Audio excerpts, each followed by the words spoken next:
Sir Handel kept slipping between the rails, so they gave him new wheels with broad tires. The other engines teased him. "Oh, look at his steamroller wheels," they laughed. "You shut up," Sir Handel snorted. "You are just jealous. My wheels are special, just like Peter Sam's funnel. Now I'll go faster than any one of you." The engines were surprised. Sir Handel's trains were usually late.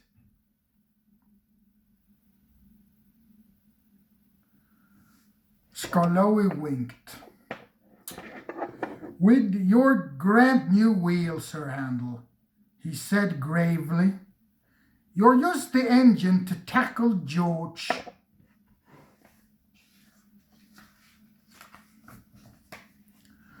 "Who's George?" Sir Handel asked.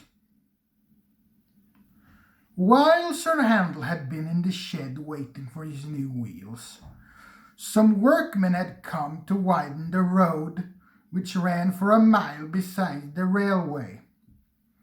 They pulled down the wall, and now nothing protected the line. George was their steamroller. He shuffled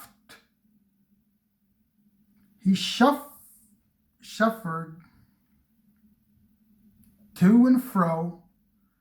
He shuffled to and fro, making rude remarks whenever the engines would pass. "Railways are no good," he would say. "Pull them up and turn them into roads."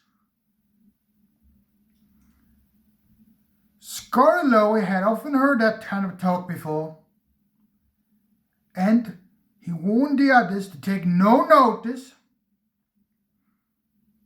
But he had hoped when the two boastful engines met, he and the others would have some fun.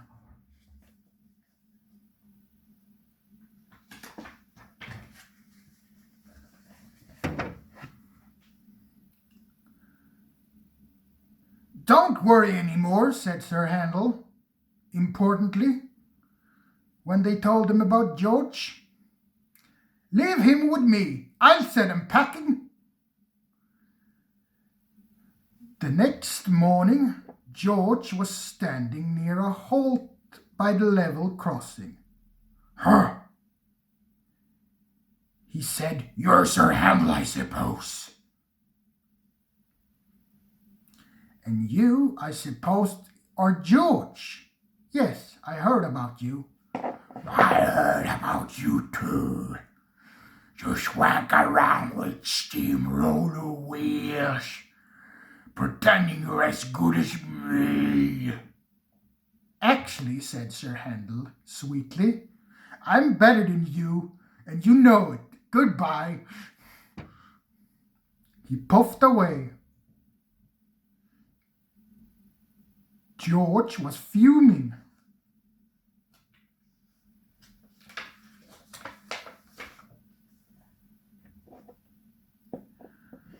One afternoon, Sir Handel had to bring a special load down after the last train had gone. When he reached the road, he saw George trotting home. George took no notice. He trundled along close to the track. There was barely any room to pass. Sir Handel slowed and crept cautiously along. "Get out of my way! Shh, shh, shh. Get out of my way! Shh, shh, shh. Get out of my way! You clumsy road hog! You clumsy road hog! You clumsy road hog!" he hissed. "You're nothing but the imitation steamroller," retorted George with spite. They lumbered along side by side, throwing insults at each other.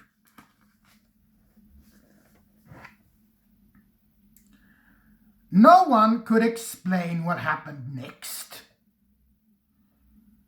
George Driver said he signalled for Sir Handel to stop.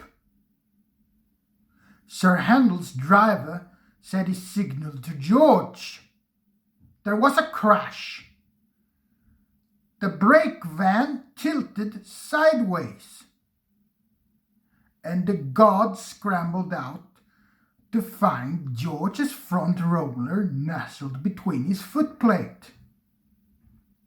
The two drivers were arguing with each other about whose fault it was. Right then a policeman came along in time to stop the argument. When Sir Handel's firemen came back with Rusty and Mr. Hugh, they all set about clearing the mess.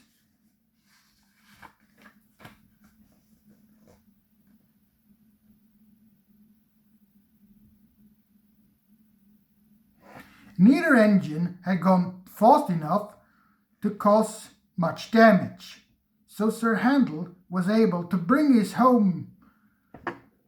train home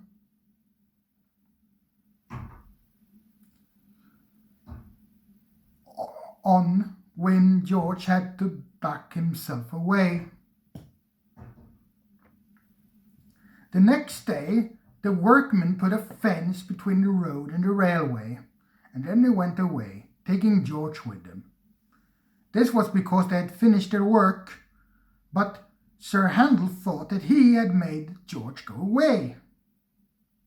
This made him more conceited than ever, and he talked endlessly about steamrollers.